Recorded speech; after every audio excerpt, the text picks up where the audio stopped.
We're told there are more than 25,000 people protecting today's inauguration ceremonies. So anyone coming into the Capitol area, you're going to be screened.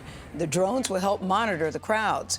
Kris Van Cleave got a bird's-eye view, you could say, of how law enforcement is securing the Capitol. Pretty ice on the water. 750 feet above the nation's capital. This is a view most people don't get. Right, exactly. The D.C. police helicopter Falcon 1 is keeping watch. The brand new state-of-the-art chopper will be in the sky over Inauguration Day, while the swearing-in will occur inside the highly fortified Capitol, surrounded by special security fencing and thousands of law enforcement. Police believe many of the over 200,000 who had tickets for the event will still gather around town. From up here in Falcon 1, you have a bird's-eye view of everything, which is key for something like Inauguration Day, where there are so many people and so many obstacles on the ground.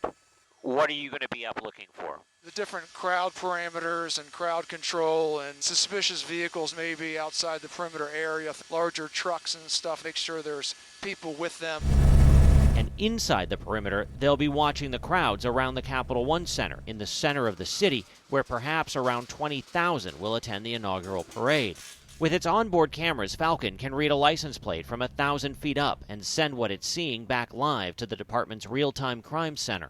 It gives us the opportunity to really see what's happening across the city, especially in large crowds. D.C. Police Chief Pamela Smith.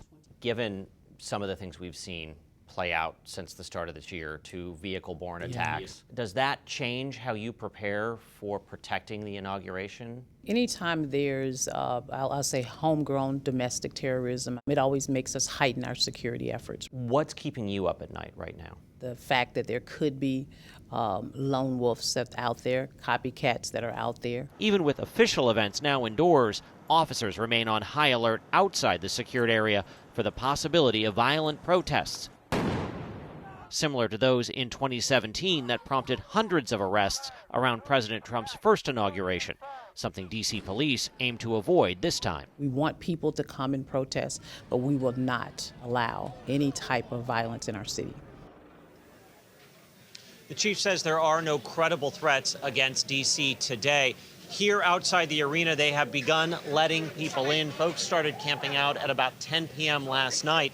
One of the big questions here is what happens when it reaches capacity, because there are far more people in line than will be able to get inside, Gayle.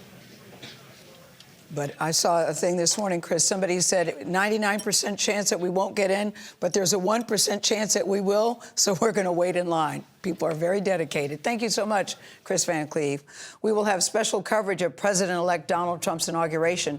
Norah O'Donnell will lead our team coverage with our team of journalists beginning at 9 o'clock Eastern, and also streaming, of course, on CBS News 24/7.